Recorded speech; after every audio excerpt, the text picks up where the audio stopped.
Bhajpa RSS कोई हिंदू नहीं है, वो सिर्फ ड्रामा है।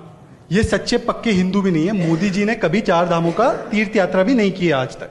इससे ज्यादा हिंदू अगर आप कहेंगे तो दिग्विजय सिंह है, वो तो सनातन धर्म को बहुत मानते हैं और सुबह उठ के पूजा पाठ करते हैं। मनोज भाई है, कन्हैया है, मुझे लगता है कि ये लोग जो है इनसे कहीं ज्यादा हिंदू है। ये तो किसी के नहीं, अपने बाप के नहीं है।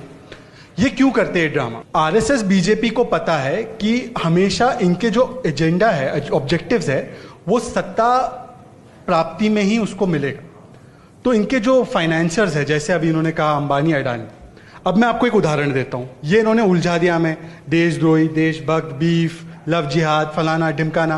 आपको पता है जब से मोदी सरकार आई है 2014 से लेकर 2016 में एनपीएस की संख्या, और ये नॉन परफॉर्मिंग एसेट है, कई लोग मोदी जी को भी मानते हैं नॉन परफॉर्मिंग एसेट, पर मैं बैंकों के नॉन परफॉर्मिंग एसेट की बात कर रहा हूं, उसकी संख्या 3.5 लाख करोड़ से 6.5 लाख करोड़ हो चुकी है।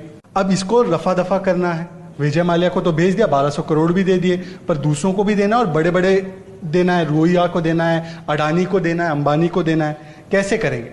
तो ये सब ड्रामा रचा जाता है। आप जेएनयू में ये ट्राई करो, ये लोग लड़वाते लोगों को हिंदू बनाम मुसलमान, ये यहां पे नहीं काम करती। इसीलिए तो जेएनयू को अरे सौरभ शर्मा ने कह दिया ना कि हिंदू राष्ट्र बनाने से अगर कोई बाधा सबसे बड़ी है वो जेएनयू है, और जेएनयू टॉप 25 में तीसरे नंबर की यूनिवर्सिटी है। जितने जेएनयू बनेंगे और जितने लोग जेएनयू जाएंगे और उस तरीके की हायर एजुकेशन पाएंगे, उतना वो लोग एजुकेशनली अपने आप को एम्पावर करके पॉलिटिकली और इकोनॉमिकली एम्पावर्ड होंगे, और ये सब फर्जी डिबेट में पड़ेंगे ही नहीं।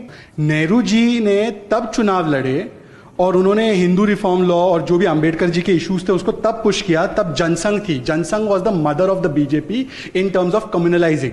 दे were very very communal and it was on the face. It's not even कि थोड़ा सा यहाँ पे जो लिहाज में भी अरुण जेटली रख ले, वो भी नहीं। आजकल बीजेपी उसी राह पे चल रही है, but they were brazenly communal. Nehru ji had the courage to fight that battle of secularism. I don't want to use that term, but if you can understand what I'm trying to say, he had the goddamn courage. Okay, I want to use another word, but you know what I'm trying to say. He had the guts to take it on and not compromise on his principles. He did what was right for this country, and people supported him election after election after election. Even though communists were very strong at that time, even then. So I think what we need to do as a party. And Gaurav ji is here. Yesterday he took up the issue of Sanskrit being compulsorily imposed in Assam. We need to fight this communal Hindutva agenda with full-on secular liberal values without compromising on it one bit.